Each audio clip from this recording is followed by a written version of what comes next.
کے ساتھ ویسٹ میں اسلام پر لٹریچر غیر مسلم لکھ رہے ہیں. بہت بڑے پیمانے پر جو مارکیٹ ہے وہ اورینٹلزم کی طرف سے لکھے گئے لٹریچر کی ہے. ایک بڑی مارکہ آرا کتاب ڈاکٹر سید حسین نصر کی ہے, Islam in the modern world, challenged by the west, threatened by the fundamentalism, keeping faith with tradition.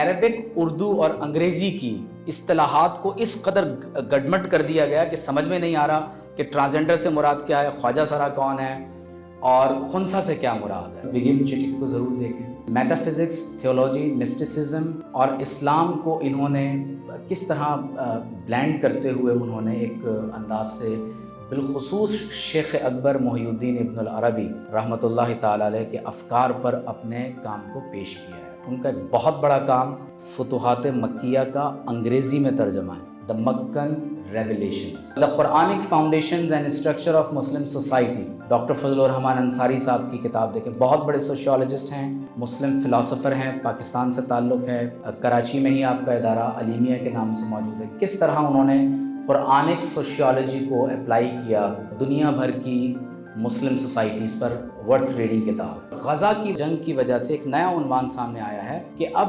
Environment کو ایز اے وار ٹول استعمال کیا جا رہا ہے. تو اس کی شرعی حیثیت انٹرنیشنل اسلامک ہیومینیٹیرین لا میں کیا ہوگی. ہیومن رائٹس ڈسکورس اس وقت بہت بڑا ایشو مسلم دنیا کے لیے. اگرچہ 7 اکتوبر کے بعد اب ویسٹ میں خود یہ ڈیبیٹ کھڑی ہو گئی ہے کہ جناب یہ ہیومن رائٹس کی جو بات کی جا رہی تھی یہ سب بکواسات ہیں, ہیومن رائٹس نام کی دنیا میں کوئی چیز نہیں ہے. انٹرنیشنل ہیومینیٹیرین لا پر کام کرنے کی ضرورت ہے جو بین الاقوامی قانون انسانیت کہلاتا ہے, جس میں یہ طے کیا جاتا ہے کہ جنگوں کے آداب کیا ہیں. تو مغرب ہمیں جنگوں کے آداب سکھا رہا ہے, جبکہ اسلام میں سیر کے نام سے ہم فقہ میں ان ابواب کو قرآن, سنت اور بالکل ابتدائی دور میں طے کر چکے ہیں. تو کتاب السیر فقہ میں سے اور انٹرنیشنل ہیومینیٹیرین لا ان کو مرج کر کے پڑھنے کی ضرورت ہے. ڈاکٹر محمد حمید اللہ کی کتابیں تو اپنے اوپر فرض کر لیں, ان کا جو مارکہ آرا کام ہے وہ سیرت پر ہے. آپ اندازہ کیجئے کہ اس قدر دیوانگی تھی کہ جب بدر اور دیگر غزوات کے محل وقوع پر کام کیا ہے تو صرف سابقہ سیرت نگاروں پر اکتفا نہیں کیا بلکہ اس جگہ جا کر پیمائش کر لی.